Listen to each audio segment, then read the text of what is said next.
I need to run to the library, or that's Untitled Chapter, bookstore, and you get the physics library.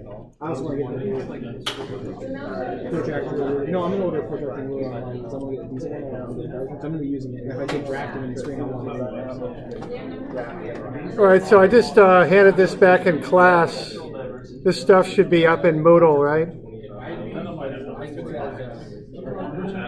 Okay, guys? Guys. Okay, so I handed this back here. For those of you online, I handed this back in class. And I've graded them all in Moodle.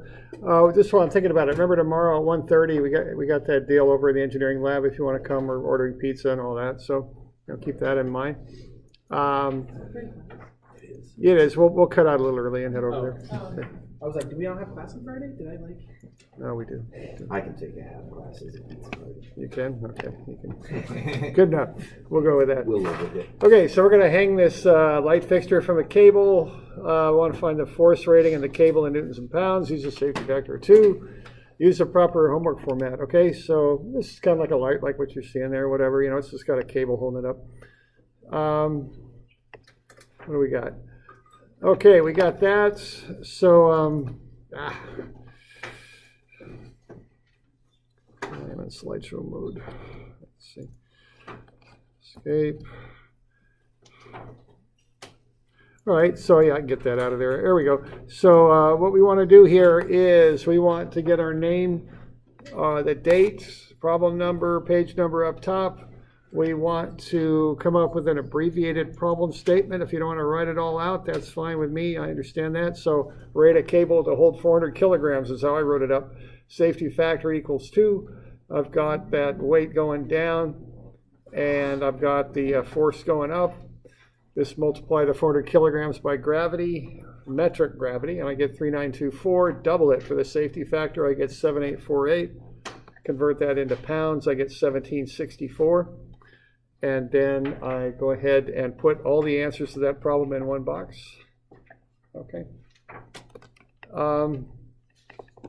Okay, now if I put some little comments on there, one reason I like to do this in the first week is so I can give comments on formatting and whatnot. SE means use a straight edge. Just use an old, old card or something. I use an old library card or something like that. I can kick them out pretty quick. So remember to do that. One box means put all the answers to a problem in one box. One important aspect of communicating is kind of understanding where the person on the other end of the communication is coming from, right? Where am I coming from on this? Do I want to spend a long time looking for answers? No, I don't. Okay, I got to grade a bunch of these. I don't like doing it really. It's just one of the things I got to do. So you got to make it easy on me. You got to put all the answers in one box so I can just run through these and find it quick without having to exert mental effort to find it. Because your brain gets tired just like your body does. It's a funny thing, but if you're looking around and hunting and doing this and trying to figure out what people are doing, you start getting tired, and then you start getting a little ornery too. That's not good. So just put them in one box so I can find them. Okay. Sketch means include a sketch. PS means include a problem statement. Can't read means I can't read your writing, and that's trouble if people can't read your writing. Okay. So that's just some of the comments on that. All right. So we got any questions on any of that stuff? That's the first one. We got more coming up on Monday, which we'll cover in class tomorrow too. Okay. All right, we're good. All right.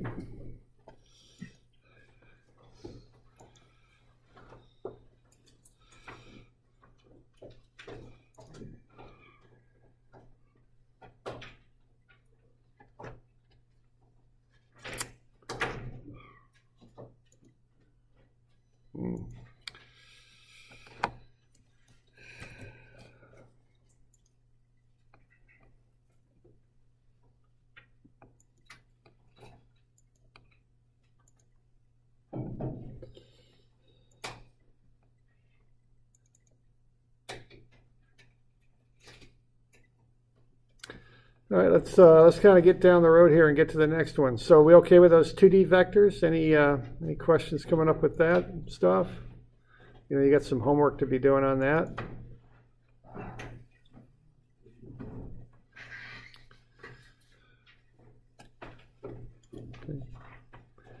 Well, I guess the next step then is 3D vectors. So let's have a look at that.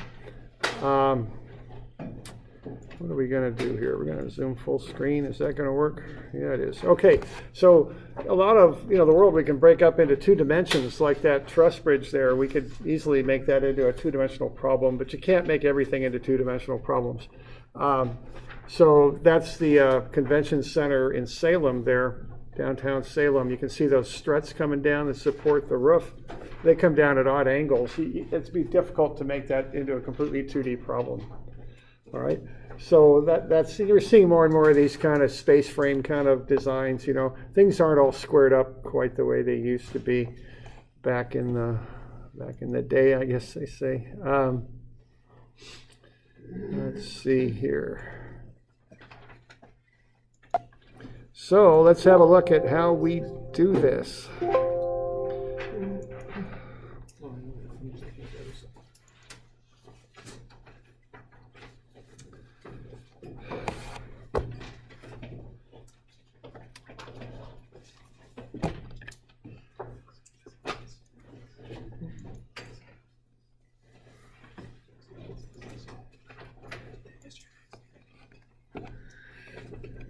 All right, so 3 dimensions give you an x, a y, and a z axis.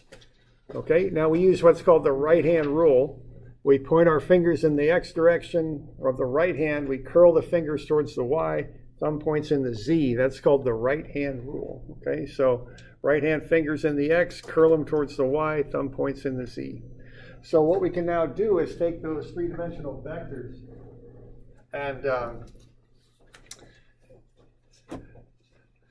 and put them and give them x, y, and z components. So think of a vector kind of cutting obliquely in 3 space, and we could get x, y, and z components. All right. So the way I think about this is taking a box, putting a rod in the box that goes from one corner of the box to the far corner. The box itself then has the x, y, y be going that way, wouldn't it? And then z axes, okay? So the 3 sides of the box measure out to be the x, y, and z axes, or excuse me, x, y, and z components of the vector, okay? So if that vector goes from one corner to the opposite corner in a 3-dimensional box, the edges of the box make up the 3 x, y, and z components of the vector, okay?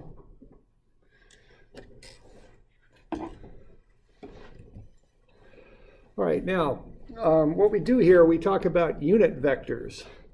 Unit vectors kind of tell us, are used to show direction of something. Okay, so if I've got a vector A that's going off in the direction shown there, I can create a unit vector for it also that has a magnitude of 1 and points in the direction of A. So if I've got A going that way, what I could do is find a vector with a length of 1 that points in the same direction, and that would be the unit vector for A. So I've got the vector A and then the vector U, meaning unit for A. Okay. Now we talk about Cartesian vectors here. We could talk about our vector A, which is AX plus AY plus AZ. Now we can kind of change how we write that just a little bit. And we can turn that into the 3 components, AX, AY, and AZ, and multiply each of those by what's called the unit direction vector, okay? And the unit direction vector there would be AX, would be I for the X, AY, J for the Y, and AZ, K for the Z. So I, J, and K are vectors of unit of magnitude 1 that point in the direction of A. Or excuse me, that point in the x, y, and z directions. Okay? So instead of saying AX is a vector, AY is a vector, and AZ is a vector, making each of those 3 components into vectors, we can break those things up into a magnitude, AX, and a direction I, AY times J, AZ, K. It's just a notational thing, okay? Now, how would we find the magnitude of that vector A? If I've got that information above, what's the magnitude of A? Now I'm a little different than math. In math, they put a letter in absolute value signs, I think, to indicate its magnitude. We don't bother with that. we got a hat on it, means it's a vector. No hat, no extra symbol means it's a magnitude. So how do I get the magnitude of A? Or question there? I had a question. It's like been ingrained because of math, because I've done so many. Is it going to be a problem if I put it? I've seen that enough, so it doesn't bother me. Okay. That is kind of a problem. We got different conventions in different disciplines. Well, it's like rounding in here versus physics. Like here, it's much more like 3 to 4. In there, it's like X number. Yeah, I know. And they're scientists, right? Yeah. I'm building a bridge. That's why it's done that way. I mean, it's different. Okay. And it is. I know it's kind of a pain because they'll even use different variables than we do sometimes. But it's just the nature of it. You know, you can use different descriptions of things. It's just, different disciplines do it a little differently. Okay. So the magnitude of A is going to be what? It's going to be what? AX squared plus AY squared plus AZ squared, right? And take a square root. You can use the theorem of Pythagoras in 3 dimensions. That's fine. You can do that, okay? So that's a 3D theorem of Pythagoras. I believe that's on your formula sheet if you ever need that. Okay. All right, now, kind of the big fact on these vectors is if you take an arbitrary vector off in what we call 3 space, so here it is running across the box like that, you can find the angle that the vector makes with each of the 3 axes. Now notice that those angles are not on any of the standard planes. That vector is going off off at a weird angle in 3 space, so each of these angles that we refer to as alpha for the angle with the x-axis, beta for the angle with the y-axis, and gamma for the angle with the z-axis, each of those is kind of off at an odd angle in space. It connects the vector directly to each of the axes, okay? So what we've got then is we've got an angle alpha for the angle with the x-axis, beta for the y-axis, and gamma for the z. Now just by what we do here is we can take the vector, and in this particular example it's probably easiest to see the one on the z. Okay, and what we've got there then is a y component of force. If this is a force vector, we've got the vector itself, and then we've got a line that connects the two that runs across that top plane. You could describe that, I call it the xy plane. A mathematician would call it the z plane because a mathematician names it after the axis that's normal to it. I'll call it the xy plane, okay? But whatever you call it there, that's the line that connects the z component to the end of that vector. And if I've got one line in the z direction here and another in that top flat xy plane, that's a right angle between them. So what I've got there is a right triangle, okay? So that's what I got going on there. So I'm kind of turning it around a little bit here, but what I'm doing this, okay? And that's a right angle right there. Okay, y'all good with that? Because what I got there, I got the z-axis and I got the xy plane. They're perpendicular to each other, any way you look at it, or normal might be a better word for it, okay? Well, that's kind of good because now I got this right triangle that I could pull out of there, okay? And in this particular example, it's easiest to see it on the z-axis, so I'm going with gamma, okay? So I got my little gamma angle in here kind of obliquely in 3 space. Okay, but I can pull that thing out of there, see? And it's a right triangle, and I can look at it flat like a right triangle. Y'all okay? Good? All right, and so I can analyze that just a little bit. And what I can do is say, oh, okay, I got a right triangle. What I'm doing here is I'm going to take the hypotenuse of the triangle, okay, and divide that into this z length. And what I've got then, that's equal to the cosine of gamma, okay? Just using some right angle trig there. So I'm going to use the hypotenuse, and I'm going to use this length here that was in the z direction. So if I take the z component divided by the total vector, the hypotenuse, that's the cosine of the angle gamma, right? Good? So kind of a fundamental relationship there. And I could do that for the angle with the x-axis alpha and the angle with the y-axis beta as well, okay? It's just easiest to see it in this example for the z, so I'll just show you that one. But they're all the same, okay? So the cosine of alpha is ax over a, the cosine of beta is ay over a, and the cosine of gamma is az over a. All right? So those are referred to as direction cosines because they kind of tell you, you can derive from them the angle that these three-dimensional vectors make with each of the three axes, okay? Now, what you can do is make a nice little transition here, because I got ax over a, that's cosine alpha, ay over a, that's cosine beta, and az over a, that's cosine gamma. Okay, now what I've done there to generate those three cosines is I've divided the whole vector through by the magnitude of the vector, by its own magnitude. So I've divided each one of those three terms by the magnitude of that vector a.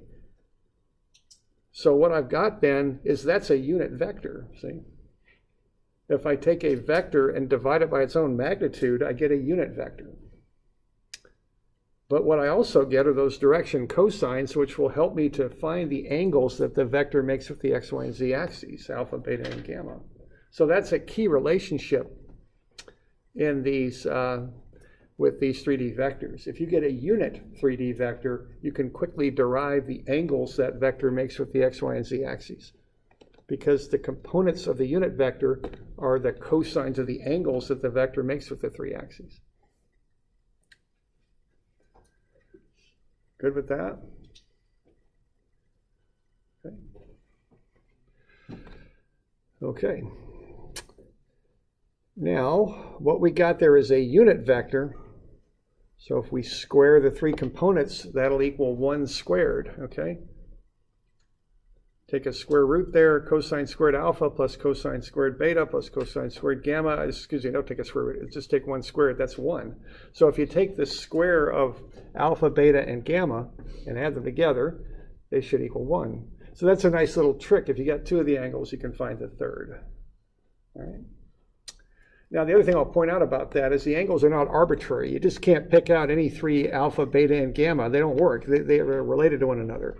You know, so if you got alpha and beta, there is one, or actually there's two gammas that will work for that. Okay. All right. You got any questions on any of that stuff?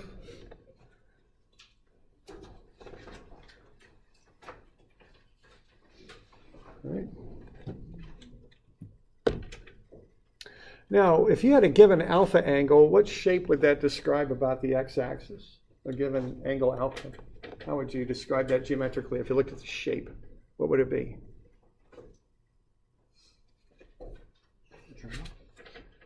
Kind of a triangle, but you're going to revolve the triangle around the origin. So what are you going to end up with? Cone, yeah. Okay. Now this is a student student from long, long ago, and he did the CAD program first, and then he came back and did the engineering program. He ended up working here locally in the Valley. I remember that. He's a city engineer. And what he did with his CAD skills is we had some vector, it had alpha, beta, and gamma. He plotted up cones around each of the three axes that had angles in them of alpha, beta, and gamma, 69.3, 111, and 30. And you can't see it quite so well here, but you can sort of see it right there. See how those three cones intersect? There's the vector, okay? You can. It's also, I believe it's right here, I think. Right? There we go. Okay? So if you plot up the angles, those three angles, they'll intersect on one line, and that's the vector, see? And again, they're not three arbitrary angles. They're related. You know, there's a relationship between them with the cosine alpha squared plus cosine beta squared plus cosine gamma squared is 1. See, that's the thing that relates them together. Okay.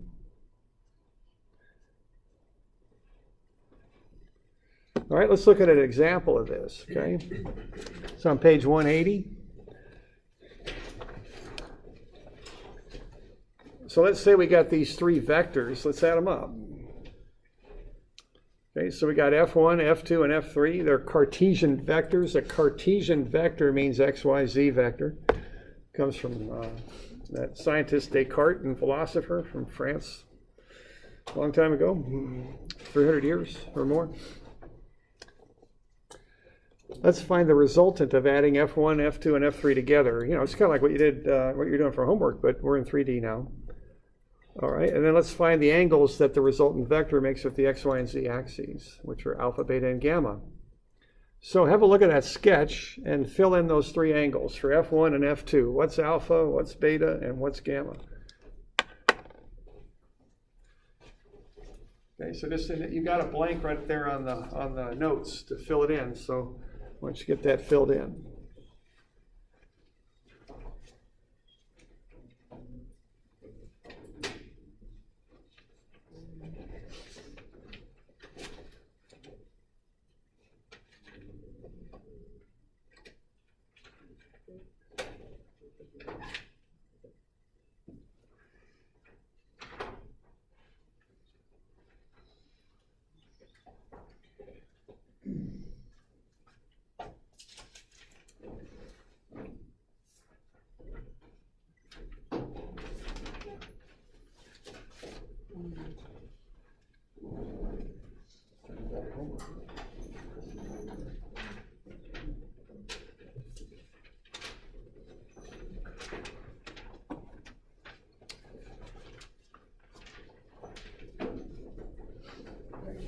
So just have a look at that sketch, and don't try not to make it complicated. Now there's a lot of angles on that dang thing, I know, but like for F1, that's the angle between F1 and the z-axis. That's all I'm talking about. So no calcs here or nothing. Just look at the sketch and write them down.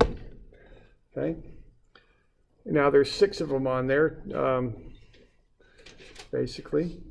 So you just have to kind of look at them and figure out which angle goes from your vector to a particular axis. Okay. So alpha is for the x, beta is for the y, gamma is for the z. Okay.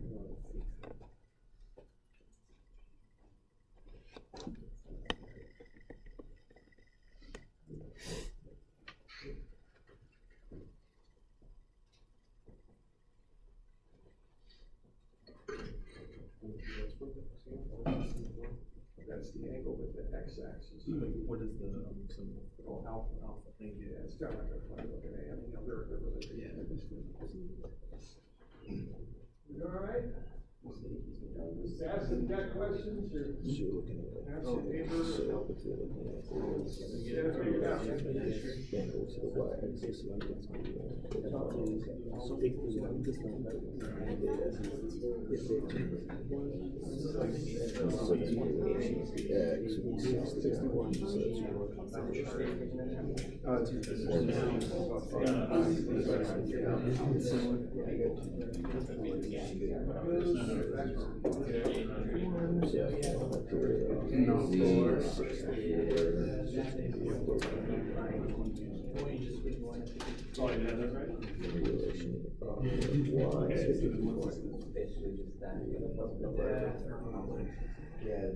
So the way I put this is, if the line goes stops at the axis that it belongs to, so if it stops at the y.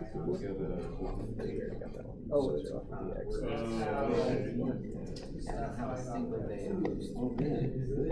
So this is 131.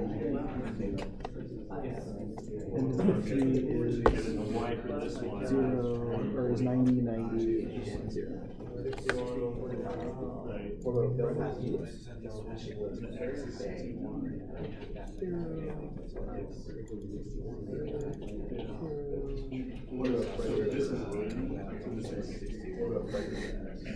I have my matrix vectors, because I'm using this term, I'm sure. And even though I'm pretty good on vectors, when it comes to tests, I definitely would fail. So my plan is to get a little test on vectors. Yeah, test rate. So I definitely need to that matrix. He has some. I mean, technically the answers are right. There's a lot more that is. I can never remember like the relationships, cosine, sine, tangent.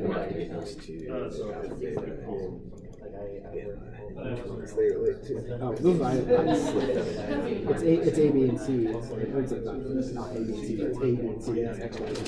Yeah.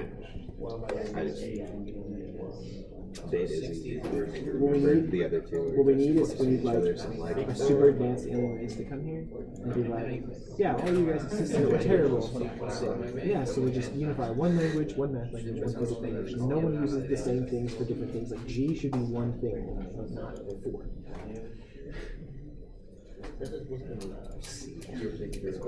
C should be one.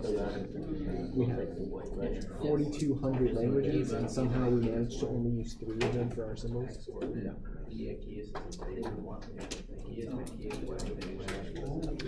Okay, you got those angles, 131.9, 53, and 64 on the top, that's F1. Okay. You all doing all right with that? We got any questions on that bit? Yeah. Yeah, sure. What we got here, we got F1 like that. So we're going to see how to connect F1 to the x-axis. There's the dimension that goes from F1 to the x-axis, and there's the angle. Okay. F1 for the y-axis, it's that one right there, 53. So I'm just looking for a curved line that goes from the vector to the axis that I'm interested in. And that's, you know, that's really about it. I mean, that's the deal. Are these lines supposed to have, the curved lines, are they supposed to have arrows on them? Well, if I had more room, they would, but yeah, it's just be so crowded. I didn't put them in there. And typically I don't, because it's too hard to draw. Okay. All right. And then same thing for the other. It's, you know, you're just looking for a curved line to go from the vector to the axis. So 61 for alpha, 149 for beta, 80 for gamma. Okay.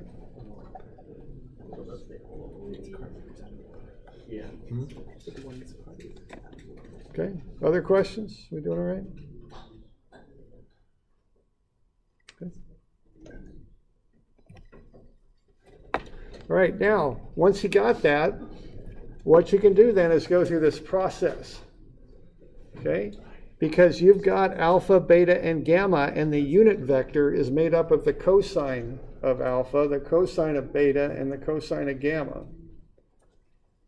So if you take cosine 131.9, that'll get you the I component of the unit vector.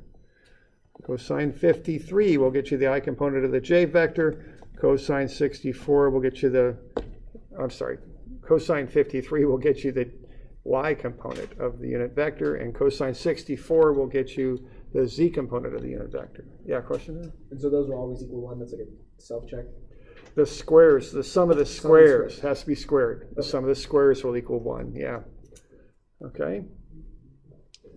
So when you take the cosine of the angles with the axes, what you get is the unit vector.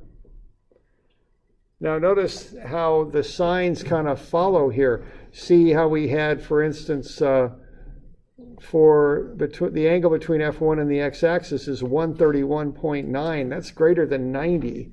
That means that F1 is pointing in the negative x direction. And sure enough, when you take the cosine, you get a negative number. It all comes out. You know, it's just, it takes care of itself. You don't need to worry about it. Okay? So that's the, yeah, question there. So multiplying doing the cosine of the angle gives the unit vector, but I thought the unit vector needed to be divided by its magnitude. To get the unit vector, you take the total vector and divide it by its own magnitude. We're finding the unit vector, so what we're going to do is go the other direction with that. We're going to scale it up by the force magnitude and make a force vector out of it. So that relationship, kind of as you said, it holds, but we're going to go the other direction with it. Okay. We're getting a unit vector first, and we know the force magnitude is 500. So we're going to scale up that unit vector by 500, and that'll get us the force vector. Okay. So that 500 Newton force has those x, y, and z components shown, negative 334, 301, and 219. Okay. All right, and to check that, I'll take the square root of the sum of the squares of the 3 components of the force vector, and that comes out to be 500. So that's pretty good. Okay. And that's just a set process. That's how you do that, okay? I mean, this 3D stuff is very process oriented. step, step, step, answer. That's how I think about it, okay?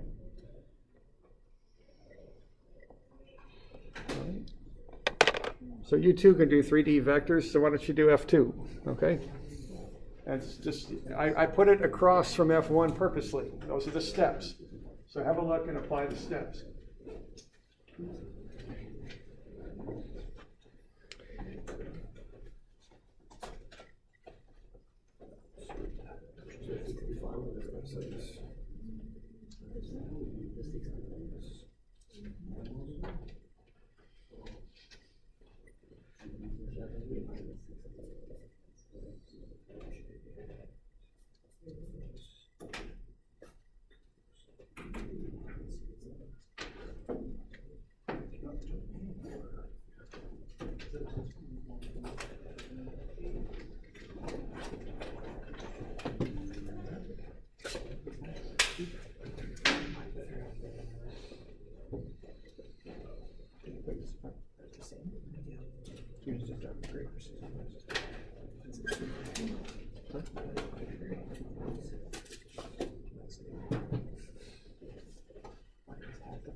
Yeah, I was having you run through a few little things here, so bring a calculator to class.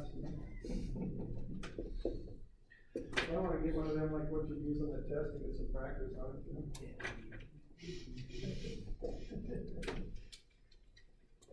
I've had people borrow a calculator from me and then they don't know how to run it. And this is no good on a test. Get one and get comfortable.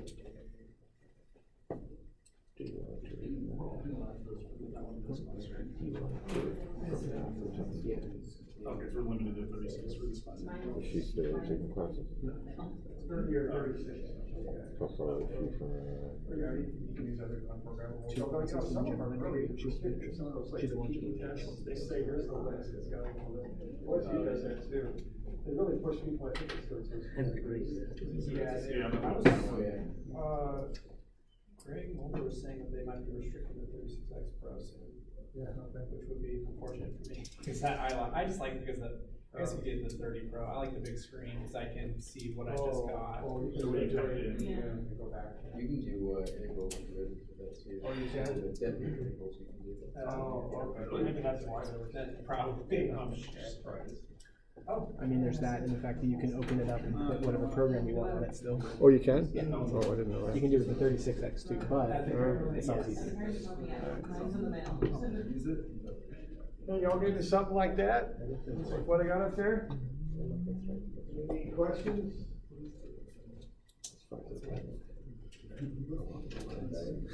Now, remember, man, just get engaged here, man. You got questions, you're paying me good money to answer them, so. I'm gonna do all that. Don't be shy. I mean, that's what I'm here for. We've just discussed. And if you got a question, a couple other people probably got it too. That's usually how that stuff works. Math in the morning, and then finish. And my physics lab. I remember I took a test once. It was in structural engineering, and there was two constants. There was F prime sub C and F sub C. I couldn't remember which was which. And one of my friends went up there and asked the professor in the middle of the test, and he just got scolded by the professor. And then the professor gave me the answer which one it was. It's about 6 shoulders kind of go. Keith just took one for the team. And I was one of them too, because I couldn't remember.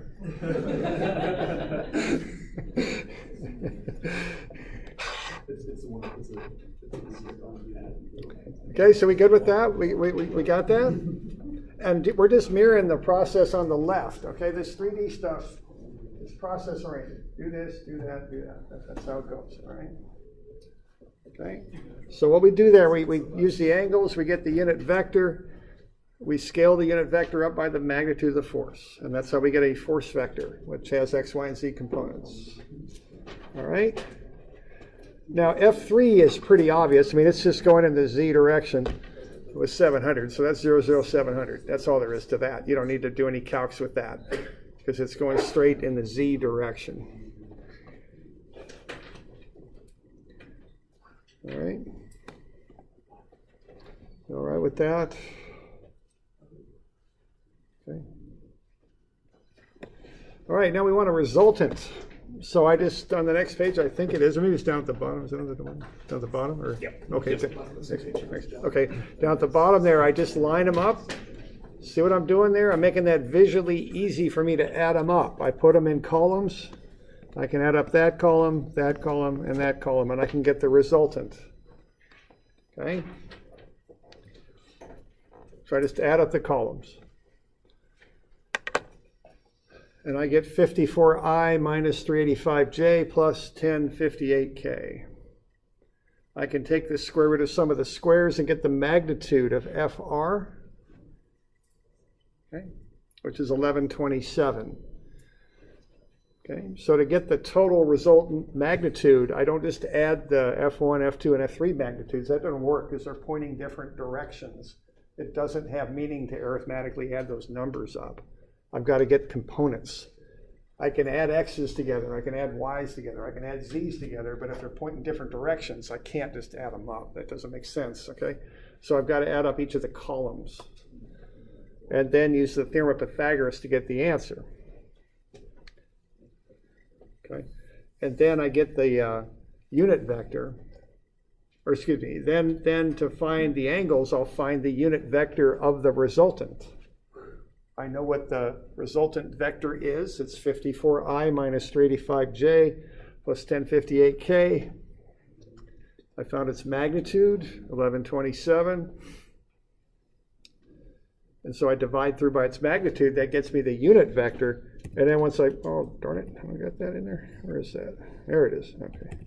Thought I had that over there on the right. So what I'm going to do next is I'm just going to do inverse cosines of the unit vector components, and that will get me the angles.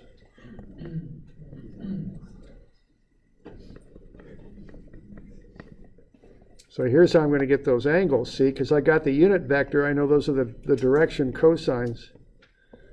So I'm going to take inverse cosines of those, and that'll get me the angles. And one thing on this stuff is keep an eye on your signs, okay? It's a fairly common error to drop them, and that, of course, will get you into trouble. So real conscientious on that with the signs. You don't want to be dropping any because it just obviously causes problems. Okay.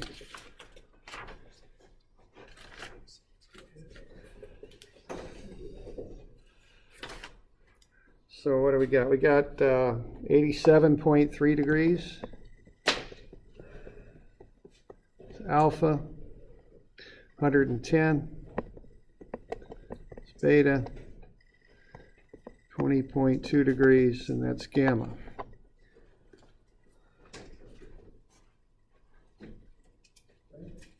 So that's the angles that the unit vector makes with the x, y, and z axes.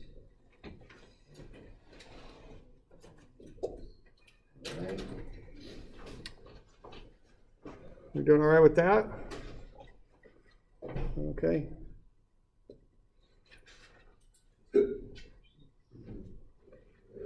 We're getting pretty close here to the end. So how about doing this one? And this will be due Wednesday, okay?